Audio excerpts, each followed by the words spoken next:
வணக்கம் மக்களே, welcome back to நேற்று இன்று நாளை. இன்னைக்கு நம்ம மரவள்ளி கிழங்குலேருந்து போபா பண்ண போறோம். போபாங்கிறது ஸ்குவிஷியா சாஃப்டா இருக்கிற பால்ஸ். இந்த போபாவை நீங்க நல்லா ஐஸ் கோல்ட் டீல ஆட் பண்ணலாம், இல்லைன்னா ஜூசஸ் மில்க் ஷேக்ல கூட ஆட் பண்ணலாம். இந்த போபா ட்ரிங்க் சாப்பிட்றதுக்கு தனியா குண்டா ஸ்ட்ரா யூஸ் பண்ணணும். நம்ம இன்னைக்கு ப்ரௌன் சுகர் போபா பண்ண போறோம்.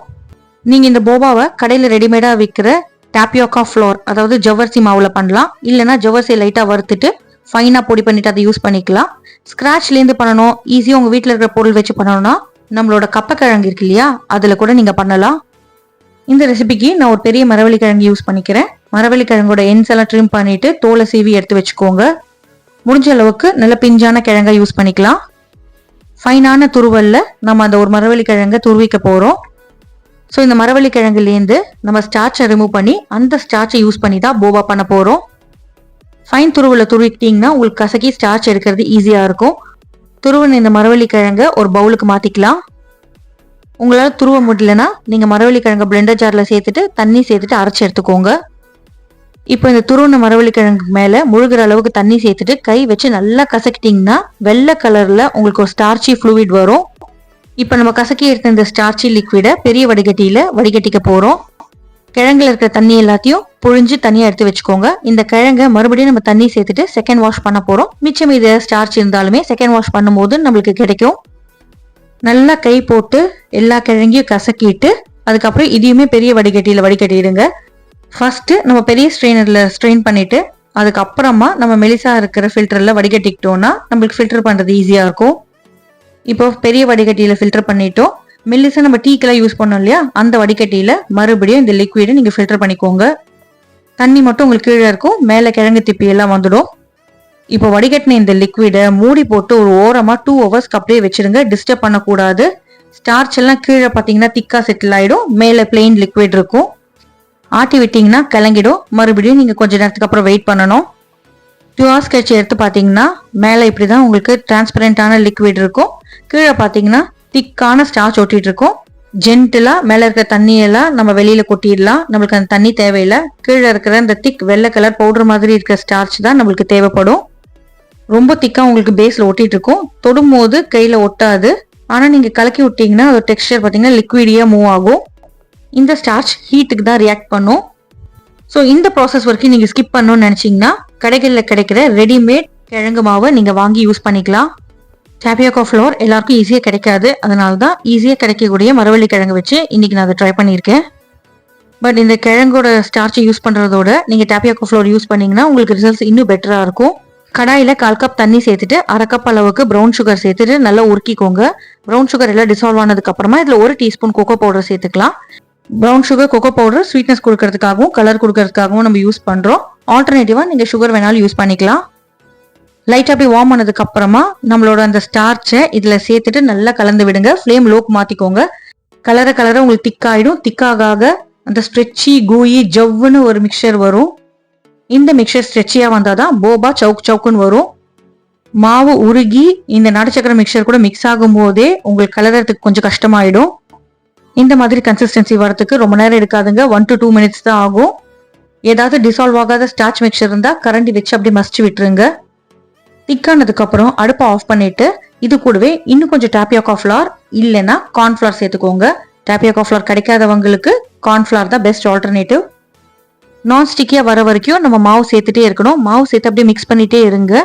ஒரு ஸ்டேஜில் உங்களால் கடாயை விட்டு வெளியே எடுக்க முடியும். அந்த ஸ்டேஜ் வர வரைக்கும் நம்ம மாவு சேர்த்துட்டு மிக்ஸ் பண்ணி விட்டுக்கலாம். இதெல்லாம் பண்ணும்போது நான் அடுப்பை ஆஃப் பண்ணிட்டேன். கொஞ்சம் ஒரு அளவுக்கு கடாயை விட்டு வெளியே எடுக்க முடியும்னு தெரியும் போது நீங்க கடாயிலேருந்து வெளியில எடுத்துட்டு ஒரு ஒர்க்கிங் டேபிள் மேல டிரான்ஸ்ஃபர் பண்ணிக்கோங்க.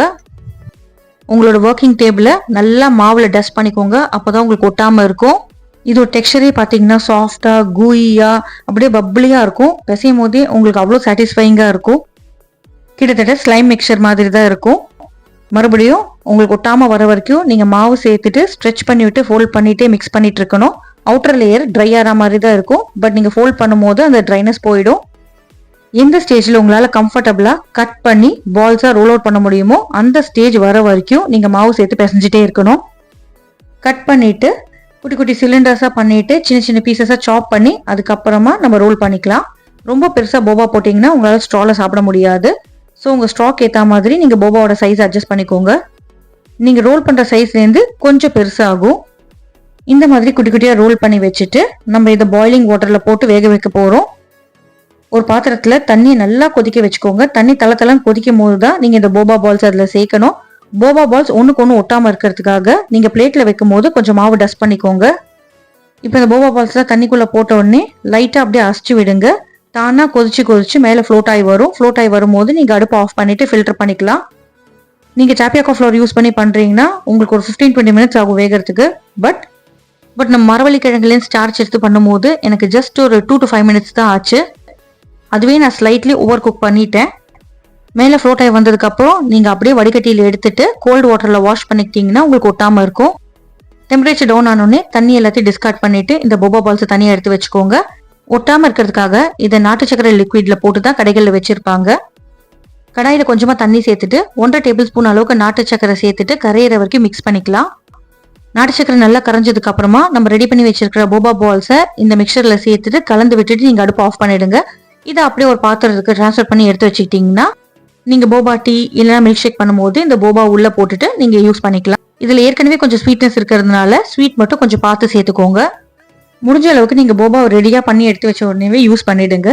இல்லை ஸ்டோர் பண்ணி ஃபியூச்சரில் யூஸ் பண்ணணும்னு நினச்சிங்கன்னா கொஞ்சம் தண்ணி சேர்த்துட்டு ஃப்ரீசரில் வச்சுட்டு அதுக்கப்புறம் எப்போ தேவையோ அப்போ எடுத்துட்டு உங்களோட டீயில் சேர்த்துக்கோங்க. பட் ஃப்ரெஷ்ஷாக சேர்க்கும் போது தாங்க நல்லாயிருக்கும். இப்போ நம்ம சிம்பிளாக போபா டீ பண்ணிடலாமா? ஜஸ்ட் டீ டிகாஷன் பண்ண போகிறோம். அதுக்கப்புறமா பாலை சக்கரை சேர்த்து ரெடியாக எடுத்து வச்ச போகிறோம். மிக்ஸ் பண்ணி இந்த போபா சேர்த்தோன்னா நம்மளோட Boba tea ready. Tea decoction பண்ணுறதுக்கு தண்ணி நல்லா கொதிச்சோடனே கொஞ்சமாக டீயில் சேர்த்துட்டு கொதி வந்ததுக்கு அப்புறமா ஆஃப் பண்ணி ஃபில்டர் பண்ணி எடுத்து வச்சுக்கோங்க.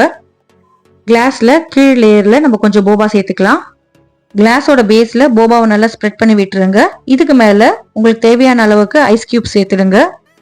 நான் கிளைமேட் சரியில்லாதனால கொஞ்சமாக தான் ஐஸ் கியூப் சேர்த்துருக்கேன். பட் நீங்கள் கிளாஸோட பாதி அளவுக்கு ஃபில் பண்ணிக்கலாம். இதுக்கு மேலே நம்ம ரெடி பண்ணி வச்சிருக்கிற டீ டிகாஷனை ஃபில்டர் பண்ணிட்டு சேர்த்துருங்க. அதுக்கப்புறமா பாலில் கொஞ்சமாக சக்கரை சேர்த்துட்டு அந்த ஸ்வீட் அண்ட் மில்க்கு இது மேலே சேர்த்துருங்க. ஏற்கனவே நம்ம போபா மிக்சரில் கொஞ்சம் வெல்லம் சேர்த்துருக்கோம். அதனால ஸ்வீட்னஸ் பார்த்து சேர்த்துக்கோங்க. அவ்வளோதாங்க. மிக்ஸ் பண்ணிவிட்டு நீங்கள் சாப்பிட்டு என்ஜாய் பண்ணலாம். நீங்கள் அப்படியே பெரிய ஸ்ட்ரா யூஸ் பண்ணிங்கன்னா லிக்விடோட சேர்ந்து உங்களுக்கு போபாவுமே வாயில் மாட்டும்.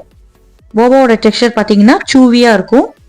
இந்த வீடியோ உங்களுக்கு பிடிச்சிருக்கும்னு நினைக்கிறேன். ட்ரை பண்ணி பார்த்தீங்கன்னா எப்படி வந்ததுங்கிறத எனக்கு மறக்காம கமெண்ட்ஸ் சொல்லுங்கள். நம்ம சேனலுக்கு ஃபர்ஸ்ட் டைமாக வரீங்கன்னா சப்ஸ்கிரைப் பண்ணுங்கள். தேங்க்ஸ் ஃபார் வாட்சிங்.